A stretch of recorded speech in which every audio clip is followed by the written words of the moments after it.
കഥയാരംഭിക്കുന്നത് Lee എന്ന ചെറുപ്പക്കാരനെ പരിചയപ്പെടുത്തിക്കൊണ്ടാണ്. Lee എന്ന ചെറുപ്പക്കാരൻ തന്റെ കാമുകിയായ ലിസയോടൊപ്പം ഒരു പ്രണയനിമിഷം ആസ്വദിക്കുകയായിരുന്നു. പക്ഷേ ഉടൻ തന്നെ അതെല്ലാം വെറുമൊരു സ്വപ്നം മാത്രമാണ് എന്ന കാര്യം വ്യക്തമായി. ലീ സ്വയം ഒരു മഹാനായ കുംഫു മാസ്റ്ററായി സങ്കല്പിച്ചുകൊണ്ടിരിക്കുകയായിരുന്നു. യഥാർത്ഥത്തിൽ തന്റെ ക്ലാനിൽ അഥവാ ഗോത്രത്തിൽ വെച്ച് ഏറ്റവും ബലഹീനനായ വ്യക്തിയായിരുന്നു അവൻ. പെട്ടെന്നാണ് ഗോത്രത്തിലെ ഉച്ചഭക്ഷണത്തിന് സമയമായെന്നും അതൊരുക്കേണ്ട ചുമതല തനിക്കാണെന്നും അവൻ ഓർമ്മ വരുന്നത്. 10 വർഷങ്ങൾക്ക് മുമ്പാണ് കിങ്ങോങ് സ്കൂൾ എന്ന പ്രശസ്തമായ കുംഫു കളരിയിൽ അവൻ വന്നെത്തുന്നത്. മറ്റുള്ളവരെക്കാൾ മികച്ചവനാകാൻ ലീ കഠിനമായി ആയോധനകലകൾ പരിശീലിച്ചിരുന്നു.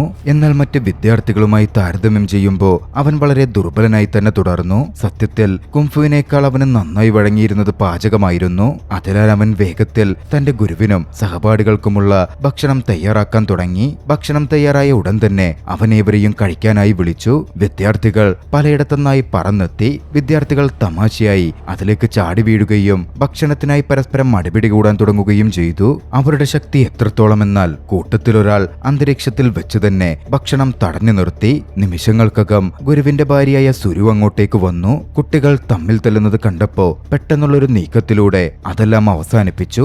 അതോടെ ഭക്ഷണം താഴേക്ക് പതിച്ചു. തുടർന്ന് ഗുരുവിലേക്ക് കടന്നു വന്നപ്പോ എല്ലാ വിദ്യാർത്ഥികളും ഉടൻ അച്ചടക്കത്തോടെ പെരുമാറി. ലീ തയ്യാറാക്കിയ സ്വാദിഷ്ടമായ ഭക്ഷണം അവർ നശിപ്പിച്ചതിനാൽ അവർക്കന്ന് വെറും ചോറ് മാത്രം കഴിക്കേണ്ടി വന്നു.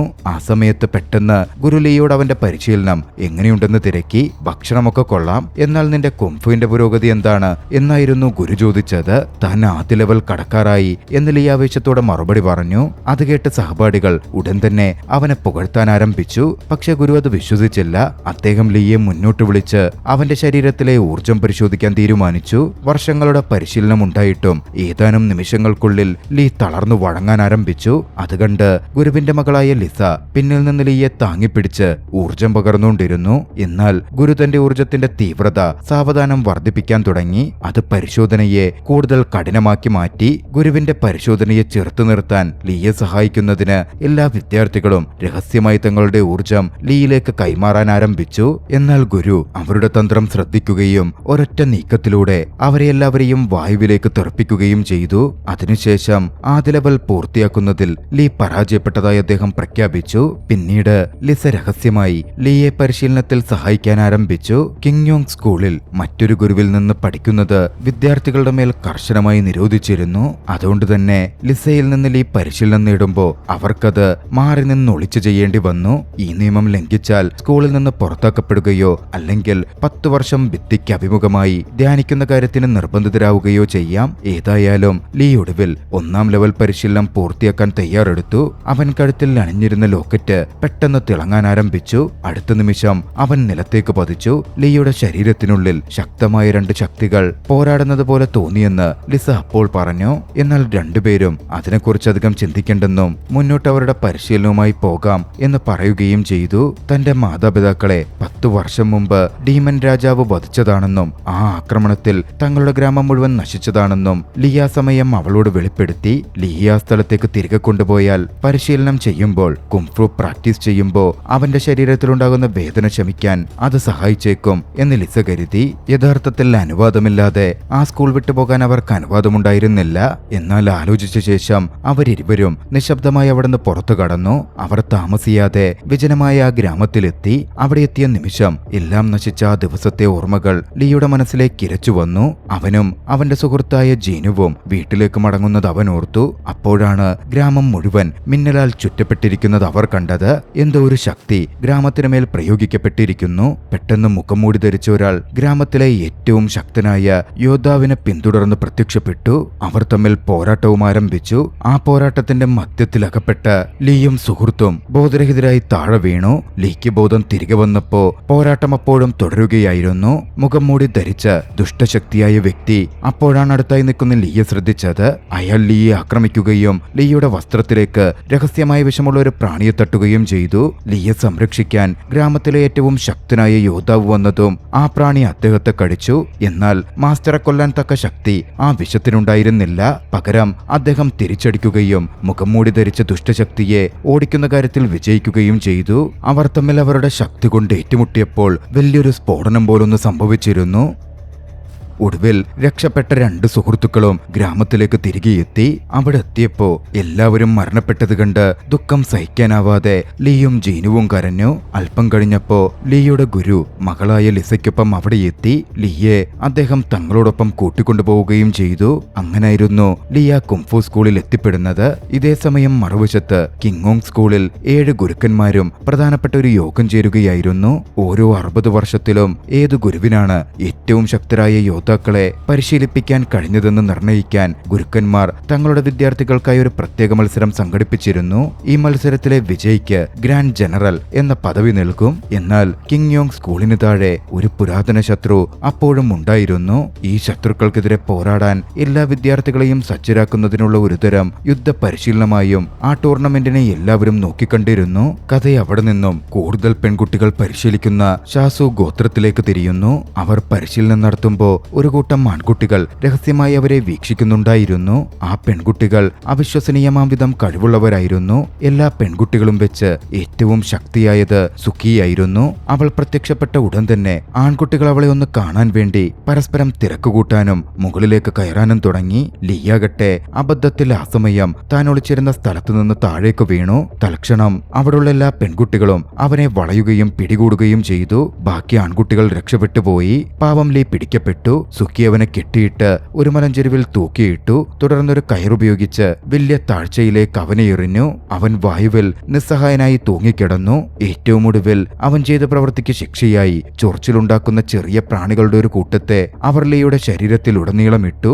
ഈ പ്രാണികൾ വളരെ ചെറുതായതിനാൽ അവയെ നീക്കം ചെയ്യുകയെന്നത് ഏതാണ്ട് അസാധ്യമായിരുന്നു. ലീയുടെ സുഹൃത്തുക്കൾ അവന്റെ ശരീരത്തിൽ നിന്ന് പ്രാണികളെ മാറ്റാൻ പരമാവധി ശ്രമിച്ചെങ്കിലും അവ വളരെ കൂടുതലുണ്ടായിരുന്നു. അതിനാൽ അവനെ അവർ ഒടുവിൽ ഒരു ചൂടുപാത്രത്തിനുള്ളിൽ പുഴുങ്ങിയെടുക്കാനായി വെച്ചു. അതൊരു ഭ്രാന്തനാശയമായിരുന്നു. എന്നിരുന്നാലും ഭാഗ്യവശാൽ ലിസ കൃത്യസമയത്ത് അവിടെ എത്തി അവനെ രക്ഷപ്പെടുത്തി. അവൾ അവനെ പാത്രത്തിൽ നിന്ന് പുറത്തെടുക്കുകയും അവന്റെ മുറിവുകൾ സ്വയം ചികിത്സിക്കാൻ തുടങ്ങുകയും ചെയ്തു. ലീക്ക് അവളോട് പണ്ട് തൊട്ടേ പ്രണയമുണ്ടായിരുന്നു. എന്നാൽ അവൾ തന്നെ പരിചരിക്കുന്നത് കണ്ടപ്പോ അവന്റെ പ്രണയം കൂടുതൽ ആഴമുള്ളതും ദൃഢവുമായി മാറി. താൻ അതുകൊണ്ട് കഠിനാധ്വാനം ചെയ്യുമെന്നും കൂടുതൽ ശക്തനാകുമെന്നും ഒടുവിൽ ഒരു ദിവസം അവളോട് തന്റെ പ്രണയം വെളിപ്പെടുത്തുമെന്നും അവനെന്ന് മനസ്സിലുറപ്പിച്ചു. അടുത്ത ദിവസം രാവിലെ അവിടെ താമസിച്ചിരുന്നൊരു ഡ്രാഗനെ കാണാൻ ഡ്രാഗനോട് ഉപദേശം തേടാൻ ലീ ഒരു തടാകക്കരയിലേക്ക് പോയി. അവൻ ഡ്രാഗന് കുറച്ച് ഭക്ഷണവും കൊണ്ടുപോയിരുന്നു. ലിസയോട് എങ്ങനെ സംസാരിക്കണം, കാര്യങ്ങൾ എങ്ങനെ മുന്നോട്ട് കൊണ്ടുപോകണം എന്നവൻ ഡ്രാഗനോട് ഉപദേശം ചോദിച്ചു. ഡ്രാഗനും അവൻ ഉപദേശങ്ങൾ നൽകി. ഇതിനിടയിൽ ടൂർണമെന്റിന് ഏതാനും ദിവസങ്ങൾ മാത്രം ബാക്കി നിൽക്കെ ലീക്ക് പെട്ടെന്ന് ശക്തനാകാൻ വേണ്ടി ലിസ തന്റെ പിതാവിൽ നിന്ന് രഹസ്യമായി ഒരു ചുരുൾ മോഷ്ടിച്ചു കൊണ്ടുപോയി ലീക്ക് കൊടുത്തു. ആ ചുരുളിലുള്ള തന്ത്രം വെച്ച് ലീ ഉടൻ തന്നെ പരിശീലനം തുടങ്ങി. എന്നാൽ അവൻ ആദ്യ ലെവൽ പൂർത്തിയാക്കാൻ തുനിഞ്ഞപ്പോൾ തന്നെ അവന്റെ ഉള്ളിൽ വ്യത്യസ്ത കാര്യങ്ങൾ പറയുന്ന 2 വ്യത്യസ്ത ഗുരുക്കന്മാരുടെ ശബ്ദങ്ങൾ അവൻ കേൾക്കാൻ ആരംഭിച്ചു. പെട്ടെന്ന് അവന്റെ കഴുത്തിലുണ്ടായിരുന്ന മാല തിളങ്ങാനും അവന് കടുത്ത വേദന അനുഭവപ്പെടാനും ആരംഭിച്ചു. അപ്പോഴാണ് ഒരു കാര്യം വ്യക്തമാകുന്നത്. 10 വർഷങ്ങൾക്ക് മുമ്പ് വൃദ്ധനായ മാസ്റ്റർ മരിക്കുന്നതിന് മുമ്പ് ലീയിലേക്ക് തന്റെ അറിവുകൾ മുഴുവനായും പകർന്നിരുന്നു. പിന്നാലെ അവന്റെ ആ കഴുത്തിലുള്ള മാലയും സമ്മാനിച്ചു. ദുഷ്ടശക്തിയുടെ കേന്ദ്രമായത് അവൻ നശിപ്പിക്കണം എന്നും ആ മാസ്റ്റർ ആഗ്രഹിച്ചിരുന്നു. അതിനെപ്പറ്റി മുന്നറിയിപ്പും കൊടുത്തിരുന്നു. പക്ഷെ അതുവരേക്കും ലീക്ക് ആ മാല നശിപ്പിക്കാൻ സാധിച്ചിരുന്നില്ല. അവനത് ഒഴിവാക്കിയിരുന്നുമില്ല. അത്രയും ആയതും തന്റെ പരിശീലനം പൂർത്തിയാവാത്തതിന് കാരണം ഈ മാല തന്നെയായിരിക്കാം എന്നവൻ സംശയിക്കാൻ തുടങ്ങി. അതുകൊണ്ടത് എറിഞ്ഞുകളയാൻ അവൻ തീരുമാനിച്ചു. അത് ഒഴിവാക്കാൻ തയ്യാറായി അവൻ അവിടെയുള്ള ഏറ്റവും ഉയർന്ന കുത്തനെയുള്ള പാറക്കെട്ടിൽ കയറി. എന്നാൽ അപ്പോഴാണ് ഒരു കുരങ്ങൻ പ്രത്യക്ഷപ്പെട്ട് അവനിൽ നിന്ന് ആ മാല തട്ടിയെടുക്കാൻ ശ്രമിച്ചത്. ലീ അതിൽ നിന്ന് ഒഴിഞ്ഞു മാറി. അതോടെ ആ കുരങ്ങൻ കുറെ കല്ലുകൾ അവന് നേരെ എറിയാൻ തുടങ്ങി. ഒടുവിൽ അവൻ അവിടെ നിന്ന് ഓടിയപ്പോ കുരങ്ങൻ പിന്നാലെ ഓടി. ഒടുവിൽ അവൻ കാലുതെറ്റി ഒരു നദിയിൽ വീണു. അവൻ മുകളിലേക്ക് പൊന്തി വന്നപ്പോ അവന്റെ കഴുത്തിലെ ആ മാലയിലുണ്ടായിരുന്നൊരു കല്ല് അവനെ ആ നദിയുടെ ആഴങ്ങളിലേക്ക് വലിച്ചുകൊണ്ടേയിരുന്നു. താഴെ വെള്ളത്തിൽ ദുരൂഹമായൊരു വെളിച്ചം കാണാമായിരുന്നു. എന്നാൽ ലീ അതിനടുത്ത് എത്താറായപ്പോഴേക്കും കല്ലുകൾ ദിശ മാറ്റുകയും ലീയെ ആ നദിയുടെ ഉപരിതലത്തിലേക്ക് വീണ്ടും പൊക്കുകയും ചെയ്തു. ലീ ഒരു തരത്തിൽ കരയിലേക്ക് കയറി വന്നു. പെട്ടെന്നായിരുന്നു നേരത്തെ ഉണ്ടായിരുന്ന ആ കുരങ്ങൻ ലീയിൽ നിന്ന് ആ കല്ല് തട്ടിപ്പറിക്കാൻ ശ്രമിച്ചത്. ലീ തടഞ്ഞപ്പോ കുരങ്ങൻ ലീയുടെ കയ്യിൽ കടിച്ചു. ലീ കുരങ്ങനെ വലിച്ചെറിഞ്ഞു. കുരങ്ങൻ പോയി വീണതൊരു ചതുപ്പിലായിരുന്നു. ഇതേ സമയം ലീയുടെ കയ്യിലുണ്ടായ മുറിവിൽ നിന്നും രക്തത്തുള്ളികൾ പുറത്തേക്കൊഴുകി. അതുപോയി പതിച്ചത് ദുരൂഹമായ ആ കല്ലിലായിരുന്നു. രക്തം ആ മാലയിലെ കല്ലിൽ തൊട്ട നിമിഷം തടാകത്തിനടിയിൽ നിന്ന് ഒരു മാന്ത്രിക വടി ഉയർന്നു വന്നു. ആകാശത്തുടൻ ഇരുട്ട് പടർന്നു. അതേസമയം ലീയുടെ കഴുത്തിലെ മാല വീണ്ടും വല്ലാതെ ചൂടായി. അത് തിളങ്ങാൻ തുടങ്ങി. നിമിഷങ്ങൾക്കകം അത് വടിയുടെ നേരെ പറന്നുയരുകയും അതിനോട് പൂർണ്ണമായും ലയിക്കുകയും ചെയ്തു. എല്ലായിടത്തും ചുവപ്പും കറുപ്പും പടർന്നു. ലീയും മറ്റും മാസ്റ്റേഴ്സും ഞെട്ടലോടെ അതൊക്കെ നോക്കിക്കാണുന്നുണ്ടായിരുന്നു. 7 ഗുരുക്കന്മാരും ആ കാഴ്ച കണ്ട് തികച്ചും സ്തബ്ധരായി നിന്നു. എന്താണ് സംഭവിച്ചതെന്ന് ഗുരുക്കന്മാർക്കുടൻ തന്നെ മനസ്സിലായി. അപകടകരമായ ആ ആയുധം വീണ്ടും ഉണർന്നിരിക്കുന്നു. ആ ആയുധം യഥാർത്ഥത്തിൽ ഡീമൻ കിങ്ങിന്റേതായിരുന്നു. എന്നാൽ അത് അവനിൽ നിന്ന് പിടിച്ചെടുത്ത് പണ്ടേ പൂട്ടിവെച്ചതാണ്. അന്നു മുതൽ ഡീമൻ കിങ് അതിനായി തിരച്ചിൽ നടത്തുകയായിരുന്നു. ഇപ്പോൾ ആ വടി വീണ്ടും പ്രത്യക്ഷപ്പെട്ടിരിക്കുന്നു. ഡീമൻ കിങ്ങിന്റെ ആയുധം. അതിനാൽ അസുര രാജാവ് അഥവാ ഡീമൻ കിങ് പാതാളത്തിൽ നിന്ന് തിരിച്ചെത്തിയേക്കുമെന്ന് ഗുരുക്കന്മാർ ഭയപ്പെട്ടു. പുറകെ ആ വടി ലീയുടെ നേരെ പറന്നുവന്ന് അവന്റെ അടുത്തെത്തി. എന്താ നടക്കുന്നതെന്ന് ലീക്ക് മനസ്സിലായില്ല. ലീ എന്തായാലും ആ വടി ഉപയോഗിച്ച് ചതുപ്പിൽ വീണ കുരങ്ങനെ രക്ഷിച്ചു. അവിടെ നിന്ന് അവൻ പോവാൻ തുടങ്ങുമ്പോഴേക്കും മുഖംമൂടി ധരിച്ച ഒരു സ്ത്രീ അവിടെ പ്രത്യക്ഷപ്പെടുകയും ആ വടി തട്ടിയെടുക്കാൻ ശ്രമിക്കുകയും ചെയ്തു. ലീക്കാകട്ടെ നന്നായി പോരാടാനൊന്നും അറിയില്ല. പക്ഷേ സുഖിയും ലിസയും എത്തുന്നതുവരെ അവരെ തടഞ്ഞു നിർത്താൻ അവൻ പരമാവധി ശ്രമിച്ചു. എന്തായാലും അവരെത്തിയതുകൊണ്ട് ലീ രക്ഷപ്പെട്ടു.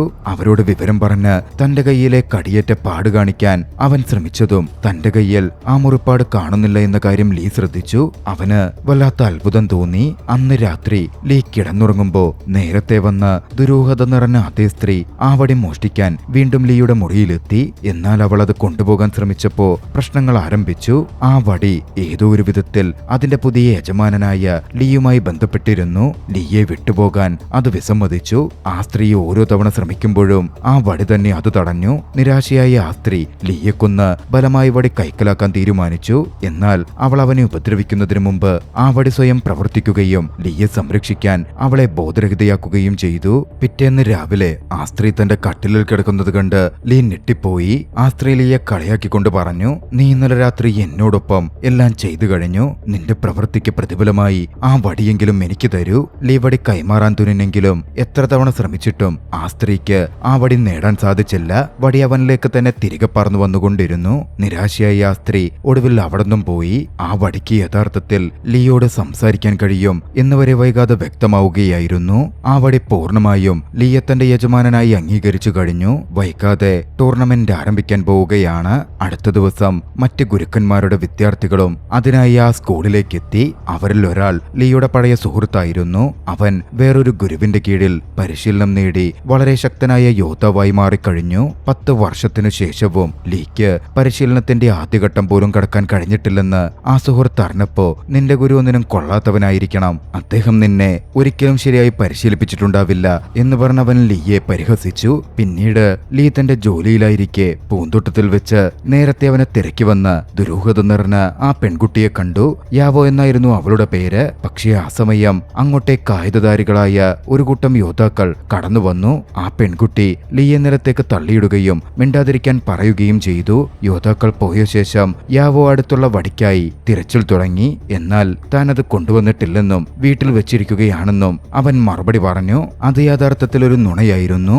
യാവോ അവന്റെ കരണത്തടിക്കുകയും ദേഷ്യത്തോടെ നടന്നു പോവുകയും ചെയ്തു. പിന്നാലെ ആ വടി ലീയുടെ അടുത്തെത്തി. ലീയെ സംരക്ഷിക്കാൻ അവിടെ നിന്നു. തന്റെ മാസ്റ്ററായി പൂർണ്ണമായും ലീയെ അവിടെ തിരഞ്ഞെടുത്തിരുന്നു. പിന്നീട് ജോലി കഴിഞ്ഞ് ലീ സ്കൂളിലേക്ക് മടങ്ങിയപ്പോ ലിസയെ മറ്റൊരു വിദ്യാർത്ഥിക്കൊപ്പം അവൻ കണ്ടു. ലീക്ക് അവളോട് പ്രണയമുണ്ടെന്ന് ലിസയ്ക്ക് അറിയുമായിരുന്നില്ല. അവരിരുവരും പ്രണയത്തിലായിരുന്നു. ലിസ പലപ്പോഴും തന്റെ പ്രണയത്തെപ്പറ്റിയും കാമുകനെക്കുറിച്ചുമൊക്കെ വർണ്ണിച്ച് സംസാരിച്ചിരുന്നെങ്കിലും അതൊക്കെ തന്നെ പറ്റിയാണെന്ന് ലീ തെറ്റിദ്ധരിച്ചിരുന്നു. അപ്പോഴാണ് അതാരെപ്പറ്റിയാണെന്ന് ലീ തിരിച്ചറിയുന്നത്. അതോടെ ലിസയ്ക്ക് മറ്റൊരു പ്രണയമുണ്ടെന്ന കാര്യം ഉറപ്പായതും ലീ പുറത്ത് ചിരിച്ചുകൊണ്ട് നിശബ്ദനായി നിന്നു. ഉള്ളിൽ പക്ഷെ അവൻ പൂർണ്ണമായും തകർന്നു പോയിരുന്നു. തന്റെ നിരാശ പുറത്തുവിടാൻ അവനടുത്തുള്ള ഒരു പാറക്കെട്ടിൽ പോയി ഉറക്കം നിലവിളിക്കാൻ തുടങ്ങി. നിർഭാഗ്യവശാൽ അവന്റെ സുഹൃത്തുക്കൾ അത് കേട്ടു. നാണക്കേട് കാരണം ലീ അവിടെ ഓടിപ്പോയി. ഓടുന്നതിനിടയിൽ ചിലർ തന്നെ പിന്തുടരുന്നത് അവൻ ശ്രദ്ധിച്ചു. ആ നിമിഷം യാവോ പ്രത്യക്ഷപ്പെടുകയും അവനെ സംരക്ഷിക്കുകയും ചെയ്തു. രണ്ടുപേരും ഒരു ഗുഹയിൽ ഒളിച്ചിരുന്നു. ഒരു പ്രധാന നിയമം ലംഘിച്ചതിനാൽ യാവോ അപ്പോൾ തന്റെ സ്വന്തം ഗുരുവിൽ നിന്ന് ഒളിച്ചു താമസിക്കുകയായിരുന്നു. അവർ സംസാരിക്കുമ്പോൾ അവൾ പലതവണ വടി പിടിച്ചെടുക്കാൻ ശ്രമിച്ചെങ്കിലും ആ വടയതിന് അവളെ അനുവദിച്ചില്ല. നിരാശ അവൾ ദേഷ്യത്തോടെ ആയുധമെടുത്ത് ആക്രമിക്കാൻ മുതിർന്നു. എന്നാൽ അതിനു മുമ്പ് വടി അപകടം മണത്തറിയുകയും അവളെ വീണ്ടും അടിച്ച് ബോധരഹിതയാക്കുകയും ചെയ്തു. കുറച്ചു സമയം കഴിഞ്ഞ് ലീ കുറച്ച് ഭക്ഷണം വാങ്ങാൻ പുറത്തുപോയി. അവൻ തിരികെ വന്നപ്പോ അവളൊരു മുയലിനെ പാകം ചെയ്യുന്നത് കണ്ടു. തുടർന്ന് ലീ വടി ഉപയോഗിച്ച് മറ്റൊരു മുയലിനെ കൂടി ചുട്ടെടുത്തു. അവളത് രുചിച്ചു നോക്കിയപ്പോ അത് തന്റെ അമ്മയുടെ പാചകത്തെ ഓർമ്മിപ്പിക്കുന്നതായി അവൾ പറഞ്ഞു. ഒടുവിൽ ടൂർണമെന്റ് ദിനം എത്തിച്ചേർന്നു. ഓരോ ഗുരുവും 7 വിദ്യാർത്ഥികളെ വീതം തിരഞ്ഞെടുത്തു. ടൂർണമെന്റിൽ ഇപ്പോൾ ആകെ 49 വിദ്യാർത്ഥികളുണ്ട്.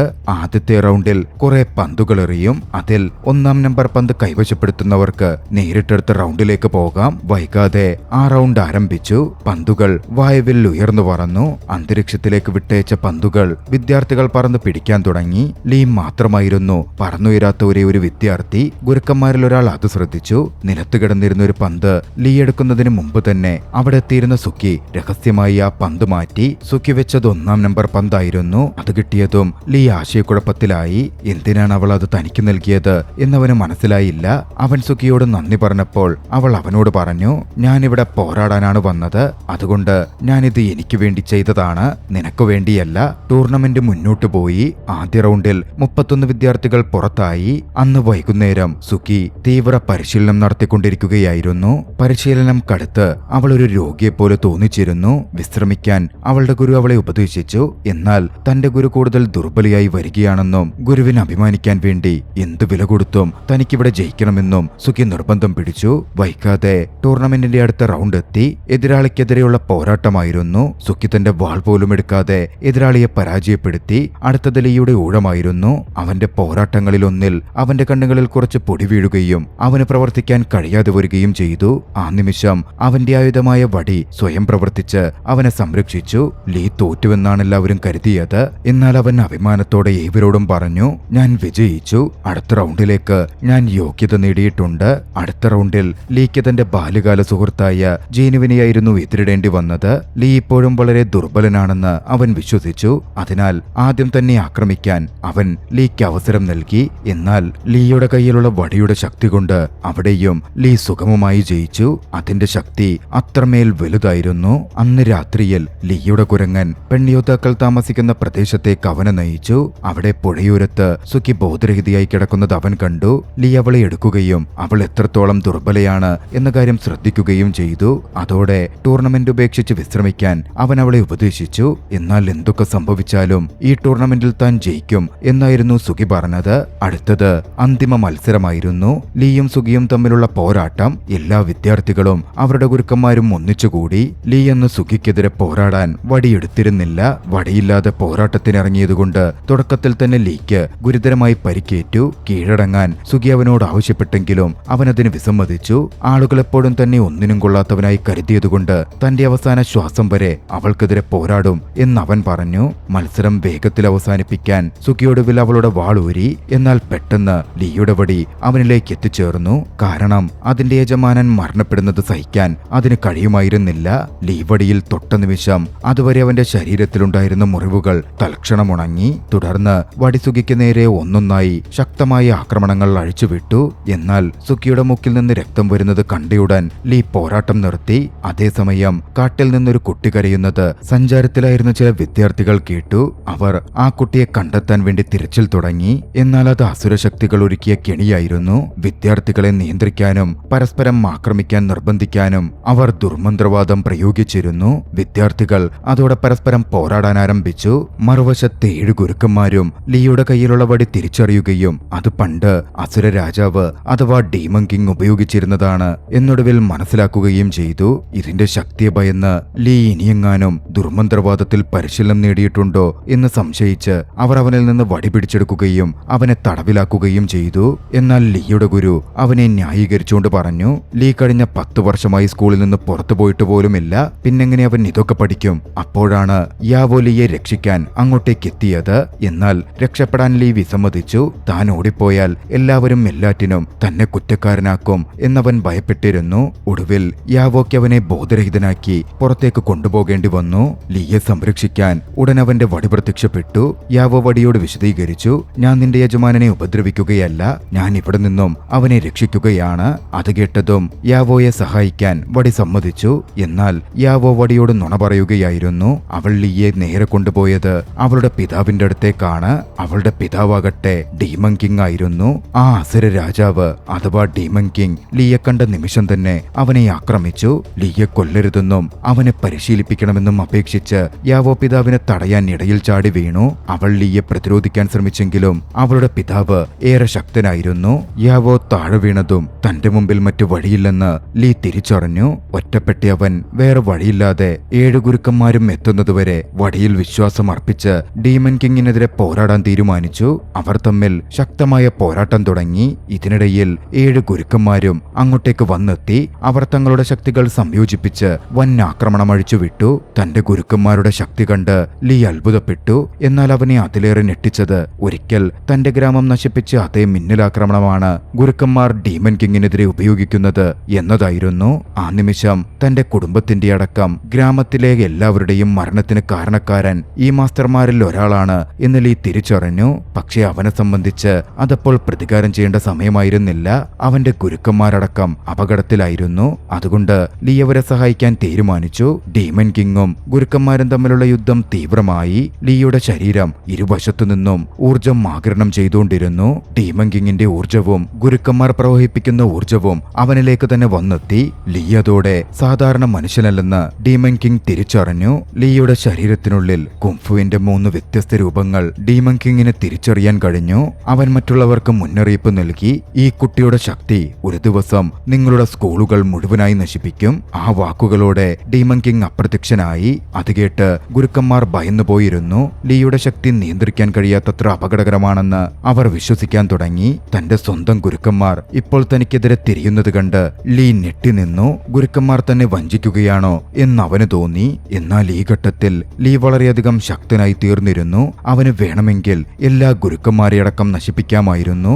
അവൻ തന്റെ സ്വന്തം ഗുരുവിനെ മാരകമായി വെട്ടാൻ പോലും തുനിഞ്ഞു. പെട്ടെന്ന് ലിസ തന്റെ പിതാവിനെ രക്ഷിക്കാൻ അതിനിടയിലേക്ക് കയറുകയും ആ പ്രക്രിയയിൽ അവൾക്ക് സാരമായ പരിക്കേൽക്കുകയും ചെയ്തു. എങ്കിലും അവൾ ലീയുടെ അടുത്തെത്തി അവൻ യഥാർത്ഥത്തിൽ ആരാണെന്ന് ഓർക്കാൻ അവനോട് അപേക്ഷിച്ചു. ആ നിമിഷം ലീ സ്വബോധത്തിലേക്ക് തിരികെ വന്നു. പക്ഷെ അപ്പോഴേക്കും വൈകിപ്പോയിരുന്നു. പാവം ലിസ അവന്റെ കൈകളിൽ കിടന്ന് മരിച്ചുപോയി. മാസ്റ്റർമാരെയൊക്കെ എതിരിട്ട് ലീ അതിനോടകം തറപറ്റിച്ചിരുന്നു. ഈ ഘട്ടത്തിൽ ലീയെ കൊല്ലാൻ സുഖിയുടെ ഗുരു അവളോട് ഉത്തരവിട്ടു. സുഖി മടിച്ചെങ്കിലും ഒടുവിൽ തന്റെ ഗുരുവിന്റെ കൽപ്പന അനുസരിച്ചു. എന്നാൽ ലീയുടെ സുഹൃത്ത് ആദ്യത്തെ ആക്രമണം തടഞ്ഞു. ലീയുടെ സ്വന്തം ഗുരു രണ്ടാമത്തെ ആക്രമണം തടഞ്ഞു. അവിടെ നിന്ന് ഓടിപ്പോകാനും ഇനിയൊരിക്കലും തിരികെ വരരുതെന്നും അവനോട് അവർ അപേക്ഷിച്ചു.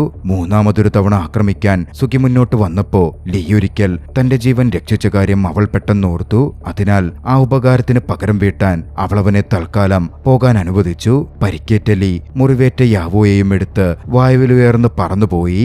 ആർക്കും കണ്ടുപിടിക്കാനാവാത്തൊരു സ്ഥലത്തേക്ക് നമ്മൾ പോവുകയാണെന്ന് അവൻ യാവോയോട് പറഞ്ഞു.